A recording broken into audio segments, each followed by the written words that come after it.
Hachi pregunta hoy con el general colombiano Óscar Naranjo. El general retirado Óscar Naranjo fue negociador plenipotenciario del gobierno colombiano en las negociaciones de paz con las FARC, director de la Policía Nacional de Colombia, ministro consejero de la Presidencia para el Postconflicto, Derechos Humanos y Seguridad y además ex vicepresidente de Colombia. Trabajó en operaciones especiales, inteligencia, contrainteligencia y participó en las operaciones que dieron de baja al narcotraficante Gonzalo Rodríguez Gacha y a Pablo Escobar. Bienvenido, general Naranjo. 36% de las muertes violentas del mundo se dan en América Latina, donde está apenas el 7 u 8% de la población. Me gustaría empezar hablando un poco del contexto en el que se está desarrollando la violencia en este momento en la región. Claro, un gusto saludarla a usted, a su audiencia, agradecerle esta invitación. Y realmente usted con esta primera pregunta me permite poner en contexto a todas las personas que la siguen en este programa.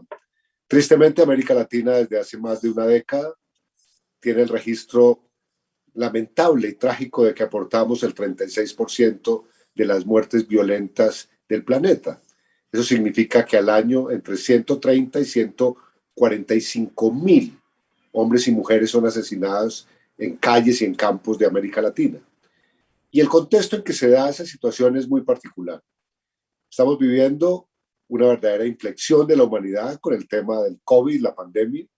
Estamos enfrentando una polarización política realmente sin precedentes en la historia política de América Latina. Hay una especie de fractura ya no solamente política, sino social. Y estamos enfrentados particularmente a un nuevo sistema de comunicación masivo a través de redes sociales que ha desplazado la razón y el argumento para poner en el centro de esa comunicación el manejo de las emociones. Frente a esto, tristemente, en América Latina estamos viendo que la política de seguridad está como en dos extremos. Quienes invocan la mano dura y quienes tratan de justificar la violencia del crimen en la pobreza. Dos decisiones, dos aproximaciones, en nuestra opinión, muy equivocadas. Colombia lo vivió, Panamá lo está viviendo. En Colombia los carteles de la droga pretendían traficar y tener poder político. En consecuencia, Pablo Escobar fue suplente de congresista, lo que acá vendría siendo diputado. ¿Qué peligro tiene tener narcodiputados? Pues, tristemente, también en América Latina, las bandas y las organizaciones que se dedican al narcotráfico no solamente quieren lucrarse económicamente de esa actividad ilegal, quieren ejercer control territorial y además quieren acumular poder político. Yo tengo que decir que probablemente el efecto más dañino, perverso, que pone en marcha el crimen organizado es contaminar la política y las instituciones, porque arrastrando procesos de corrupción va erosionando la confianza en la democracia. Y la verdad es que los ciudadanos, por las encuestas que estamos registrando en la región, están hastiados de ver los niveles de corrupción, los niveles de penetración del crimen organizado en la política y han empezado a señalar una cosa muy preocupante, y es que han ido perdiendo confianza aceleradamente en las instituciones y están cuestionando incluso el propio funcionamiento de la democracia. Por lo tanto, Flor, narcotráfico, corrupción y penetración política son los grandes desafíos en la región. ¿Cómo se meten los narcos en la política y por qué es tan difícil sacarlos después? Flor, yo creo que el narcotráfico cuando llega a una sociedad deslumbra en general con su riqueza, haciéndose pasar como que son redentores, que traen empleo, que traen inversión, y de alguna manera tratan de legitimarse socialmente. Y frente a ese deslumbramiento en la sociedad, hay políticos que no solamente se deslumbran, sino que quieren involucrarse. También considerando que en América Latina y en general en todo el continente las elecciones están costando muchísima plata. Cuando se hacen evaluaciones de cuánto vale una campaña política para aspirar a ser diputado, congresista o llegar a la presidencia, las cifras son enormes. Y yo lo que diría es que hemos perdido la ciudadanía en general, nuestra capacidad para sancionar socialmente a los narcotraficantes y a los delincuentes. Y estamos pensando que este es solamente un tema de aplicación de la ley, cuando realmente debería haber un movimiento social, cultural, contra los antivalores que promueven los narcotraficantes.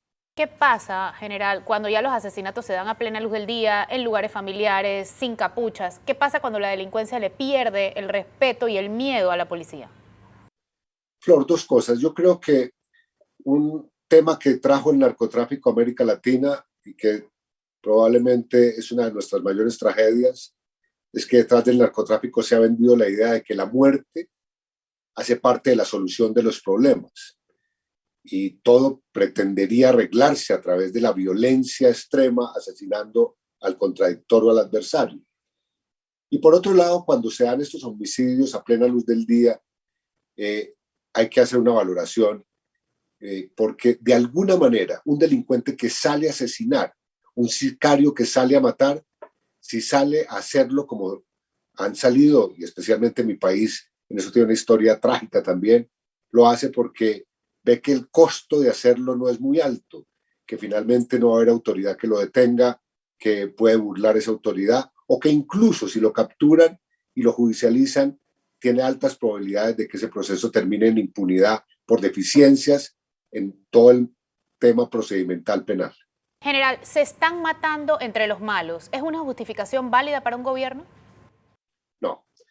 Muchos gobiernos en la región, muchas sociedades, cuando se dan estos brotes de violencia, estiman que cuando dos delincuentes se matan entre sí, como que no hay bala perdida, es la frase que se acuña popularmente. Gran error. Es una gran equivocación ética, política y social, porque la verdad nadie podría justificar, nadie puede justificar la muerte y abrirle paso a esa idea de que si se matan entre delincuentes, como que no pasa nada, realmente es romper una muralla que al final lleva a que la muerte termine involucrando a personas inocentes y se aplique de manera indiscriminada en una sociedad. Usted ha recibido más de 40 distinciones nacionales e internacionales, entre ellas la de mejor policía del mundo. Estamentos de seguridad dedicados a temas sanitarios o atendiendo situaciones delicadas los militares en la calle, ¿por qué sí o por qué no? Pues lo que están mostrando los estudios, Flor, después de las fuertes restricciones a la libertad, los confinamientos que se dieron por materia del COVID, donde las policías tuvieron que salir a hacer cumplir esas normas sanitarias. Esos estudios están demostrando que los ciudadanos empiezan a tener una visión negativa del ejercicio de la autoridad que cumplen los policías. Ha habido un desgaste enorme en relación con cuerpos de policía que fueron utilizados de manera muy masiva y sistemática para asegurar confinamientos y para limitar las libertades durante la pandemia. Probablemente la lección es que frente a una emergencia sanitaria hay que hablar con equipos sanitarios que realmente no comprometan el ejercicio de la autoridad policial. Los retenes, general, ¿qué tan efectivos son para combatir la delincuencia? Bueno, un puesto de control, un retén, popularmente llamado, realmente puede ser útil si hay inteligencia para uno interrumpir un tráfico de personas, de armas o de drogas o de mercancías ilícitas. Si los puestos de control, los retenes, se instalan sin inteligencia, si no identifican los puntos sensibles, los nodos donde puede haber confluencia de delito, terminan desafectando a los ciudadanos que realmente cumplen con todas las normas.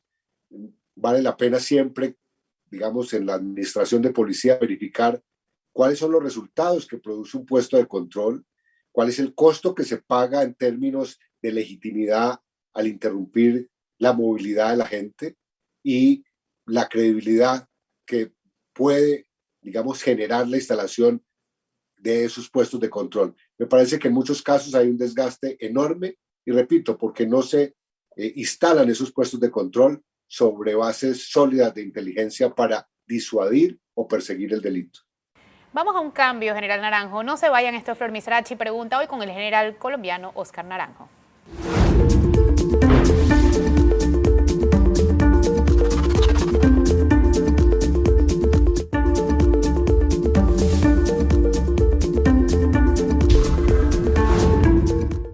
joven, Flor Misrachi, pregunta hoy con el general colombiano Oscar Naranjo. General, ¿qué tan cierto es que mientras haya pobreza habrá delincuencia? No, francamente, estudios criminológicos muestran que hay comunidades tremendamente pobres, en pobreza extrema, y en esas comunidades los niveles de violencia, de inseguridad, son mucho menores que incluso en comunidades donde hay acta actividad empresarial y económica, muchas veces mezclada con la ilegalidad. Pensar que hay seguridad cuando superemos los niveles de pobreza sería condenar a nuestra sociedad indefinidamente a no hacer nada por la seguridad, pero más grave aún. Basarse en esa afirmación significa condenar a los pobres y señalarlos como si fueran los protagonistas de la delincuencia, y eso no es así. Y es un poco lo que ha pasado en la pandemia, ¿no? Por un lado tuvimos cuarentenas, toques de queda, restricciones de movilidad muy estrictas, pero hubo hambre por el otro lado. ¿Es de esperar en ese panorama que la delincuencia aumente o disminuya? Porque he visto que en los países de la región la delincuencia disminuyó, ahora está empezando a subir un poco, pero disminuyó en un momento, aquí no disminuyó. Flor, los estudios realmente están señalando lo siguiente. Los confinamientos llevaron a la mayor parte de los países a tener disminuciones frente a delitos típicos y graves como el homicidio o el hurto agravado, y por otro lado a incrementos en delitos de violencia intrafamiliar, vinculados también los delitos a la ciberdelincuencia, a crímenes cometidos a través de la virtualidad. Hoy, cuando el confinamiento ya es mucho menor, hay una especie de rebrote, de repunte de los delitos, y han crecido especialmente delitos contra el patrimonio, y se han incrementado en algunas zonas de la región también los homicidios. Y por otro lado, habría que señalar que la delincuencia es tremendamente sensible a cualquier tipo de cambio, y en particular el crimen organizado dedicado al narcotráfico logró acomodarse y ajustarse al mercado post-pandemia. Y eso significa que el tráfico de drogas está aumentando, que el consumo está aumentando y que hay un esfuerzo grande de estas mafias por tener abastecidos mercados cautivos de consumidores de drogas. En Panamá las autoridades saben quiénes son los capos, saben dónde viven, saben todo, pero no los desmantelan. ¿Por qué? ¿Y sabe por qué le pregunto? Porque usted en algún momento en una entrevista me comentó que la clave para haber dado de baja a Rodríguez Gacha y a Pablo Escobar fue la decisión política. Flor, realmente la lección aprendida en Colombia es que se necesitan por lo menos tres grandes pilares para hacer efectiva una política pública de seguridad y judicializar a estos responsables del crimen organizado. La primera de ellas es la determinación política, una determinación política que tiene que estar construida sobre una narrativa de respeto por los derechos humanos, de confianza en la institucionalidad y de pleno rigor y aplicación de la ley. Por otro lado, una participación muy fuerte investigativa por cuenta de policías y también por los órganos de investigación judicial, donde inteligencia y policía judicial tienen que trabajar muy estrechamente. Y en tercer lugar, la responsabilidad, el tercer pilar que corresponde a la administración de justicia para que realmente todo este esfuerzo termine realmente en condenas que eviten impunidad. ¿Qué tan cierto es, como dicen las autoridades policiales, que el sistema penal acusatorio beneficia a los criminales? Flor, llevamos en la región cerca de 15 años transformando nuestro viejo sistema procedimental penal, que era inquisitivo o semi-inquisitivo, a un sistema basado en la oralidad y en lo que llamamos sistema acusatorio. Yo diría que excusarse detrás de las garantías que ofrece el sistema para justificar la ineficiencia de las autoridades es un gran error.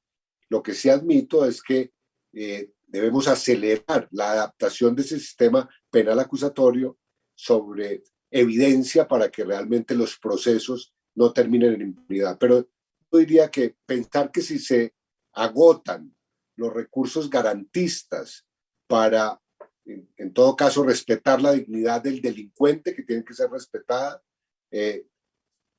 eso no arreglaría el problema. Hay que seguir respetando y dando garantías, pero hay que seguir aumentando la eficiencia, básicamente en todo el sistema de recaudo de pruebas, que es donde creo que hay una gran tarea por cumplir por parte de las autoridades. General, usted es administrador policial, tiene un posgrado en seguridad integral, se formó en Colombia, en España, en Reino Unido, en Argentina, en Estados Unidos, en todos lados. ¿Se puede hacer una estrategia de seguridad sin tener una política criminológica? No, yo creo que hoy lo que está sucediendo en la región es que no terminamos de comprender los fenómenos criminales. Creo que una aproximación a través de la criminología para entender esos fenómenos son claves a la hora de formular una política pública. Y por otro lado, el conocimiento, la evidencia criminológica y la formulación de la política tienen que estar acompañados de una fuerte participación ciudadana. Pensar que un gobierno formula una política pública basada en la opinión de expertos o en la opinión de sus propios funcionarios es un gran error. Hoy se necesita combinar la voz de la academia y de la investigación social, científica, la voz de los funcionarios públicos, pero fundamentalmente la voz de los ciudadanos para que esa política quede bien formulada y tenga conexiones con la realidad. ¿Qué pasa cuando la ciudadanía no cree en la policía, cuando las autoridades han roto la confianza ciudadana? Pues, Flor, yo creo que después de la pandemia, el gran reto que tiene el mundo es reconstruir la confianza en las instituciones y particularmente en las policías que han pagado un enorme costo. Hoy uno podría decir que la función policial está en crisis a nivel global, no solamente en la región, porque estamos frente a una ciudadanía indignada que cada vez protesta más en las calles, porque estamos registrando las consecuencias de la pandemia y porque finalmente, como dije antes, las emociones que se movilizan en redes sociales realmente han desplazado los argumentos y las razones para que haya un diálogo mucho más propositivo. Este es un problema que también ha sufrido Colombia y la justificación es que son las manzanas podridas, son excepciones. Gran error. Ya hay estudios, digamos, de axiólogos que señalan que escudarse bajo la figura de las manzanas podridas es un gran error. Realmente la corrupción se combate visibilizándola, no negándola, asegurando que no haya impunidad y poniendo realmente a los funcionarios a rendir cuentas a los ciudadanos. En esto desarrollaremos el siguiente bloque. No se vayan, esto es Flor Misrachi pregunta hoy con el general colombiano Óscar Naranjo.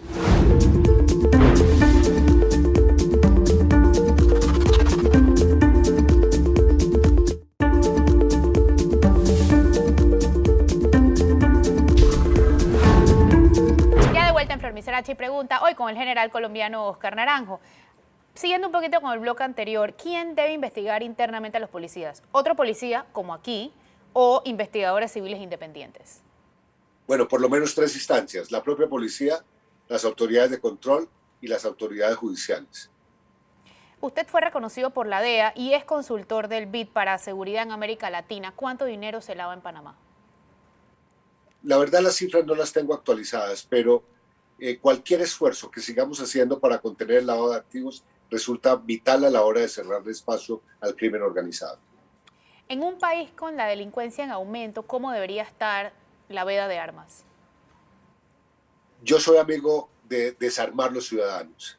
Creo que armas en manos de particulares lo que producen es una tendencia a la violencia alta y lo que muestran países desarrollados que han limitado el poder de las armas bajo los ciudadanos ofrece resultados incontrovertibles de disminución de violencia. Usted es policía general. ¿La policía la debe dirigir un civil o un policía? Hay dos instancias. La conducción política de las policías debe hacerla el civil. La conducción interna de la policía la debe hacer un técnico con carrera profesional. Legalización de la droga. ¿Qué efecto tendría en la delincuencia del país? Yo francamente creo que después de 50 años de la guerra contra las drogas declarada por el presidente Nixon, llegó la hora de que la humanidad salga de un debate que está en los extremos. Yo no creo ni en la legalización total, ni creo en el prohibicionismo total.